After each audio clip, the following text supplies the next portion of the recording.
Hello, good morning to 9th class students. कल हमने जितना पढ़ लिया था उससे आगे पढ़ रहे हैं अभी। कल हमारा टॉपिक था राजनीतिक संस्थाओं की आवश्यकता। तो उसके बाद देखते हैं, अभी उदाहरण देखते हैं। अब तक हमने क्या पढ़ा है, क्या देखा है।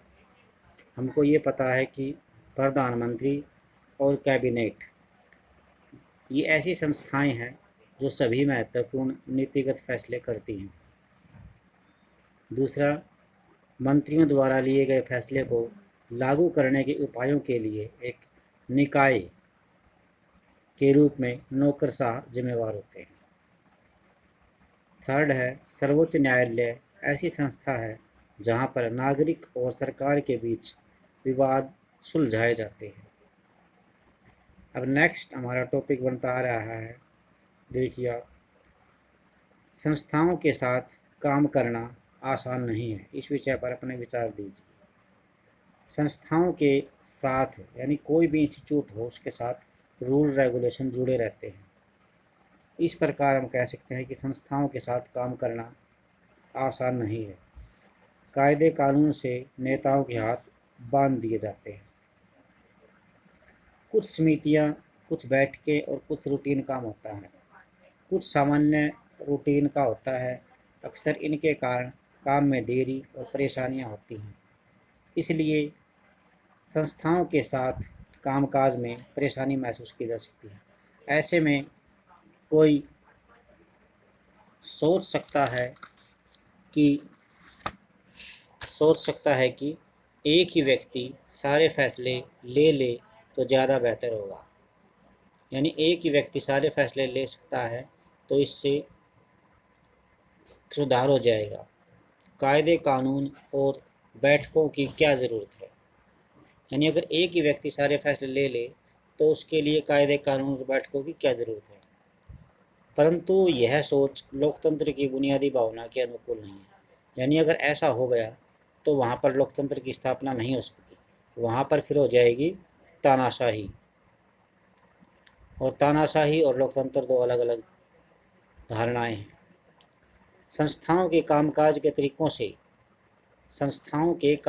तरीकों से जो परेशानियां होती हैं या थोड़ा वक्त लगता है वह भी कई मायनों में उपयोगी होता है। अनेक लोगों से किसी भी फैसले से पहले राय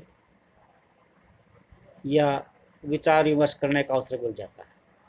यानी लोकतंत्र के अंदर कोई भी फैसला लिया जाता है तो वो विचार और सब लोगों की राय जानकर लिया जाता है। एक अच्छा फैसला संस्थाओं के कारण शीघ्र करना आसान नहीं होता।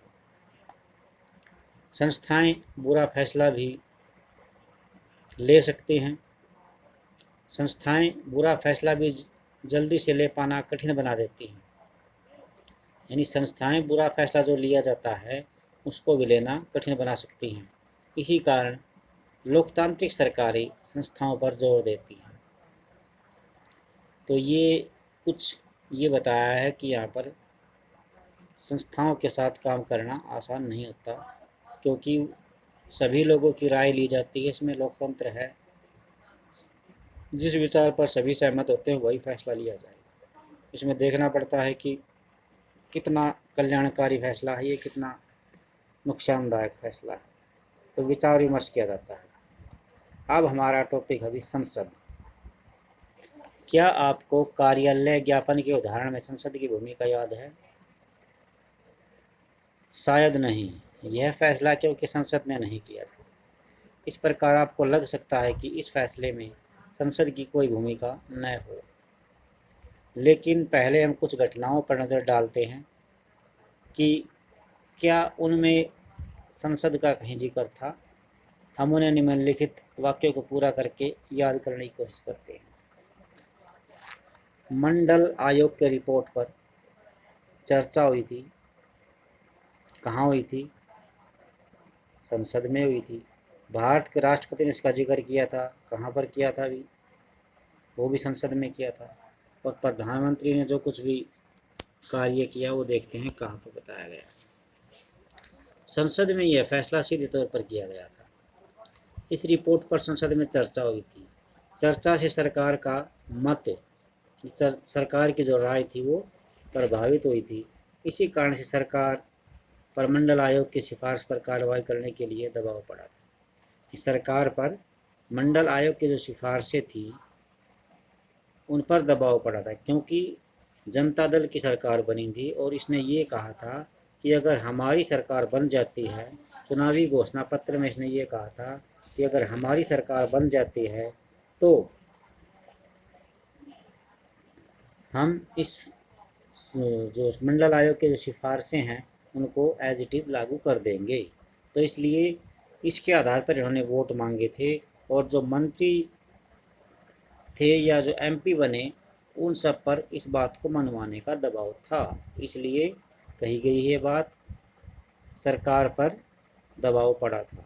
सरकार यह कदम नहीं उठा सकती थी, सरकार यह कदम नहीं उठा सकती थी अगर संसद इस फैसले के पक्ष में नहीं होती। क्या आप अंदाज़ा लगा सकते हैं कि क्यों सरकार यह कदम नहीं उठा सकती थी? आप पहले की कक्षा में संसद के बारे में जो पढ़ा है उसे याद करके कल्पना कीजिए कि अगर संसद ने कैबिनेट के फैसले को मंजूरी न दी होती तो क्या होता। अब देखिए हमें संसद की आवश्यकता क्यों पड़ी है। निर्वाचित जनप्रतिनिधि यानी जनता के द्वारा जो प्रतिनिधि चुने जाते हैं उनकी सभा हर लोकतंत्र में जनता की ओर से सर्वोच्च राजनीतिक अधिकार का प्रयोग करती है। इसे राज्य स्तर पर, स्टेट लेवल पर क्या कहते हैं, विधानसभा। विधानसभा में एमएलए बैठते हैं या विधायक कह सकते हैं। और भारत में निर्वाचित प्रतिनिधियों की राष्ट्रीय सभा को संसद कहते हैं। राज्य स्तर पर ये विधानसभा कहलाती है और राष्ट्रीय स्तर पर ये कहलाती है संसद। राष्ट्रीय सभा को संसद। अलग अलग देशों में इसके अलग अलग नाम हो सकते हैं, परंतु हर लोकतंत्र में निर्वाचित प्रतिनिधियों की सभा होती है। यह जनता की ओर से कई तरह के राजनीतिक अधिकार का प्रयोग करती है। तो इसके अधिकार देखिए क्या क्या है। संसद को किसी भी देश में कानून बनाने का सबसे बड़ा अधिकार है। विधि निर्माण या कानून बनाने का सबसे बड़ा महत्वपूर्ण होता है। विधि निर्माण या कानून बनाने का काम सबसे बड़ा महत्वपूर्ण काम होता है। इन संस्थाओं को विधायिका कहते हैं।